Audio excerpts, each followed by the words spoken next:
right?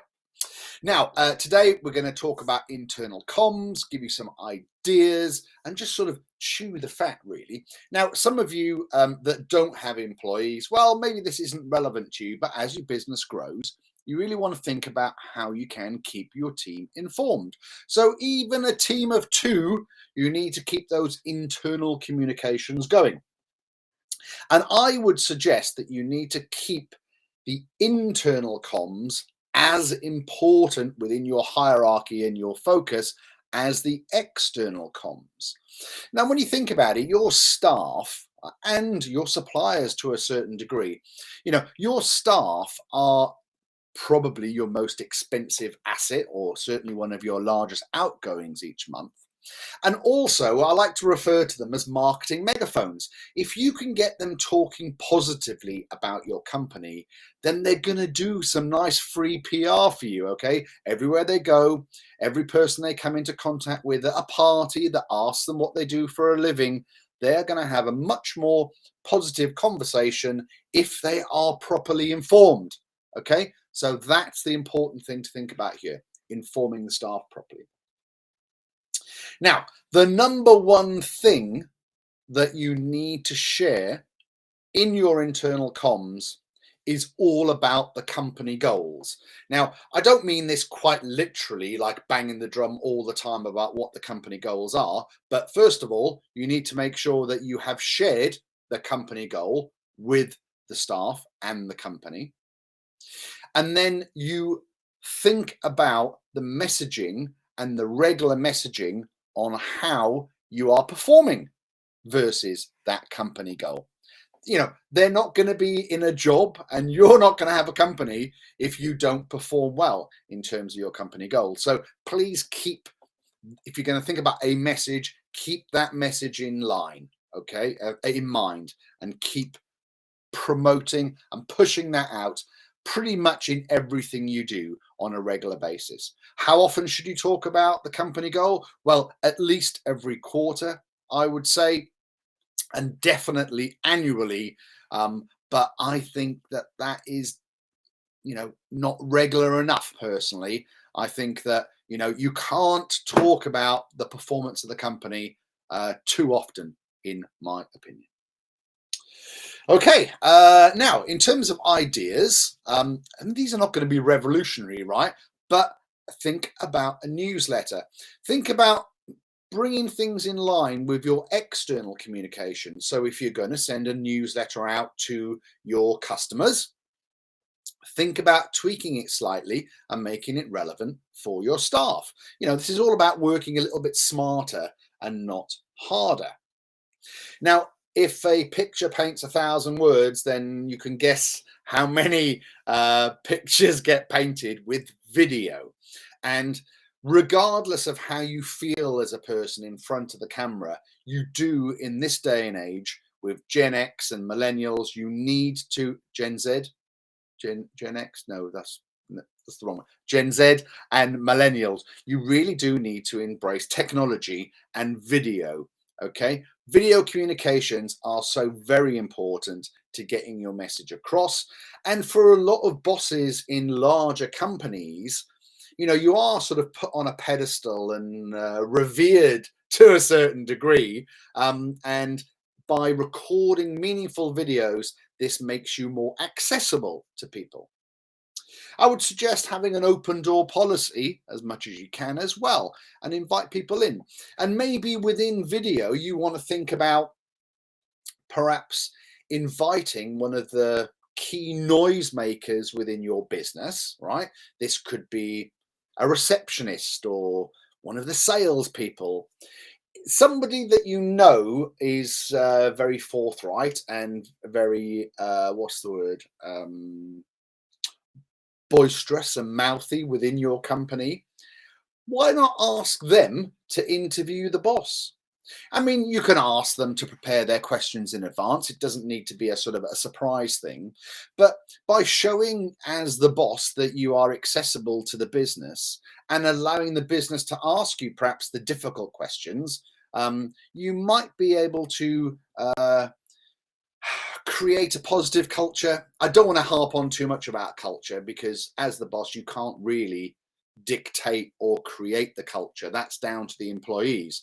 But certainly you can lead from the front, and certainly getting the staff involved and making sure that you are ubiquitous across the sort of hierarchy within your business will really help.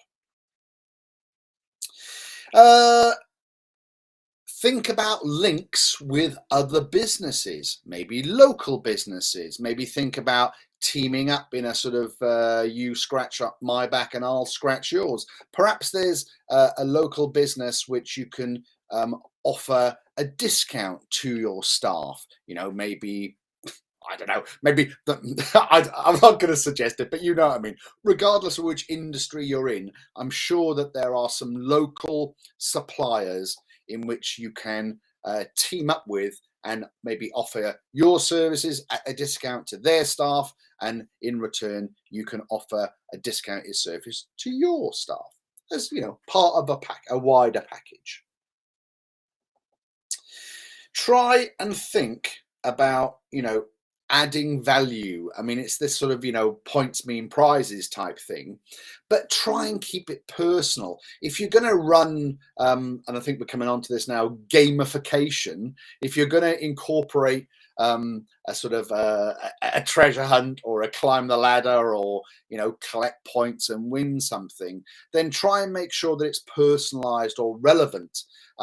You know, you don't want to be you don't want to be offering a discount to the local butchers to a vegan member of staff, as an example. All right, so make things personal. Don't forget to pop in the chat if you do offer a particular internal communication to your staff, and what have you found has worked for you. Definitely in this day and age, thinking about people that work from home and making sure that they're included and it's inclusive in terms of your communication is really important. So think about onboarding people with maybe a pack. Okay, maybe there's some things in there to remind them of the company goal or the company brand values. Maybe it's something which it's a bit of merch. Maybe it's a branded piece of clothing for them to wear when they're on a Zoom call. Trying to keep up with your remote staff is pretty tricky, and I can see that Justin's on the call today, and I know that when we were in the height of lockdown with Justin's staff and when they were working remotely, he used to hold micro meetings, and this worked as the name would suggest. The meetings were very short. And one of the issues he had was that he'd hold a meeting and it would run on. So they had longer sales meetings, but every morning at a particular time, everyone would jump onto a Zoom and everyone would get the same amount of time to talk within the meeting. And the whole point of it was that it was restricted to you got 2 minutes or whatever it may be. And amongst 5 people, that meant that the whole daily meeting was only lasting 10 minutes. And I know that Justin found it extremely useful and productive, because it focused your mind on just mentioning the things that were important within the business on that particular day. And what it didn't do is it didn't overrun, so people were able to control their diaries nicely, and they were you know, they were a bit more what's the word, motivated to actually join in on the call and participate, because they knew it would be over reasonably quickly. So think about doing things in a different way to be effective.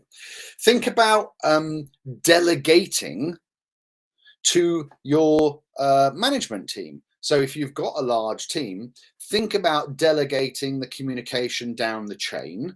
Don't, as the boss, I would suggest, don't sort of sit there in your ivory towers and don't and become aloof, but certainly delegate down. Think about buddying systems, think about mentoring systems. That all really helps when it comes to feeding the communication back to the team. I mean, peer-on-peer communications is a lot more effective than, you know, the hierarchical sort of boss preaching down to the masses.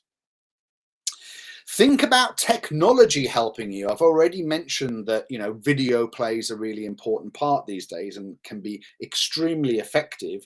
But I know that some companies still have an intranet, if you like, their own sort of closed internet site. But these days, those things are moving much more towards being user friendly. So now they're in app form. And things like gamification then can really have prevalence, whereby perhaps there's some CPD that when people watch it, they get a brownie point, whatever, right? They get something to a little badge or a medal to a star. I love a star. So give them a gold star and you collect 10 gold stars and you get you get some meat from the butchers. You know what I mean? You get something in return. It doesn't have to be big. A lot of people just want to know actually that they're being listened to and that they're part of a team. So think about tech, think about apps, think about things like Slack, using technology to allow people to easily communicate with each other and as a team. Yep, Justin saying that it worked really well, keeping things short and engaging everyone. And that's one of his challenges that he had. Be creative. Try and be creative when it comes to certainly onboarding your staff. Think about them following a journey and being able to sort of tick things off.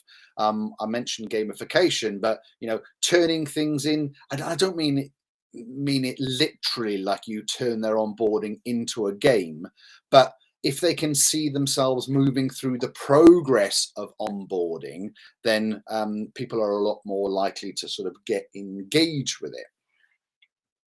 You know, things like treasure hunts, virtual treasure hunts, quizzes, you know, those sort of things could be a good way to enroll someone within your business and get them to engage with the different departments if you're a part of a larger organization.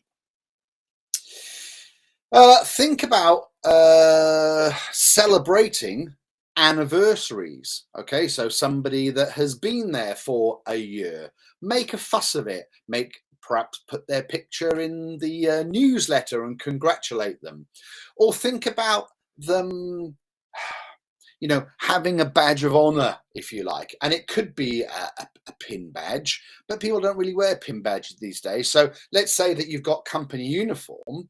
Maybe you change the embroidery of the logo, or maybe on the lapel, instead of a white collar tip, they have a golden collar tip because they've been there 5 years or whatever. You know, some way of having some subtle recognition of the seniority or somebody that has been in the business for a long time. Think about that. Asking for feedback. Now, I don't mean that you should put like a box at the front reception saying, you know, please pop your suggestions in the suggestion box, right? I'm not saying that. But what I'm saying is this. Maybe you want to form a working party made up of different people from different parts of your organization at different levels, and hold quarterly meetings where you ask them for their feedback on how things go. And maybe you set up different ways of communicating with people, or different social events that you get put on. And by involving all aspects of the business, you're much more likely to get buy-in in this sort of peer-to-peer way. Another thing which is quite an interesting concept, we all do interviews when you bring people on board, and we all do annual reviews where it's generally a conversation based around performance, and all you're really interested in is, am I getting my bonus this year, right? Why don't you hold what they call a stay interview? Why don't you pick random people throughout the business, bring them into an environment where it's a safe space that they can share how they are doing, before they get to that stage where they're pissed off and they actually leave the company. With the vast majority of people, once they hand in their notice, they're gone, right? So why not take a proactive approach?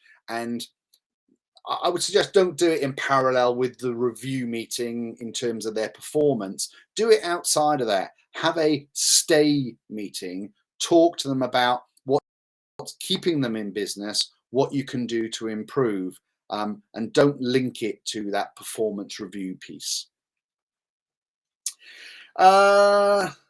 Think about social media right now. If you're an organization and you've got a lot of staff involved, and this is a tricky one, right? Try and utilize certainly their professional social media and support them. So encourage them to share your LinkedIn posts, as it were. There's something a little bit invasive about maybe going on and stalking them on their Instagram or their TikTok or Facebook or whatever, right? But keeping it sort of business-like, maybe you promote them on your LinkedIn platform as member of the month or focus of the month, where you talk about them, or maybe you do an interview with them and you get their view on the company. So pulling your staff into your professional social media is a really good tool to get them to share it on as well. If you've got a small set of staff, one of the ways in which you can actually boost your LinkedIn posts is by asking your staff to comment and share and like appropriately posts when you post them and as soon as you do post them. We know that with the algorithms with social media, the sooner and the more popular the posts are, the more that the platform will boost them. So you can get a nice little boost to your posts, and it's, you know, it's reciprocal, right? So you can go on in your staff's post to give them a boost also. Don't forget to tie in your internal communications with your external communication plan. So look at your marketing plan and make sure that you allocate budget and time and effort to promoting that to the staff as well in line. Okay, so you want to do your internal comms in parallel with your external comms. Now, that is really it for today. The main message here is to, if you haven't already, open the communication channels with your teams. And I'm going to leave you with sort of 3 little nuggets. First of all, share and be open. Talk about the company goals and the progress of those goals. Make sure that your communication to the staff is regular. Don't just do it once a year. Don't just do it once a quarter. You know, do it monthly at the very least. All right, 12 times a year, get out there and talk to the staff. And lastly, make it easy. Make it easy for yourself as the boss to build it into your workload, but make it easy for your staff to communicate back with you through either technology or through an open door policy or through peer-to-peer what's the word, a buddying system. Yeah, so I hope you found that useful. Internal communications are something that is really underestimated within a business, regardless of its size. And even if you're a solopreneur, right, and you don't have anyone to talk to internally, then make sure you do a good review of yourself and remind yourself of what your goals are to keep you on track.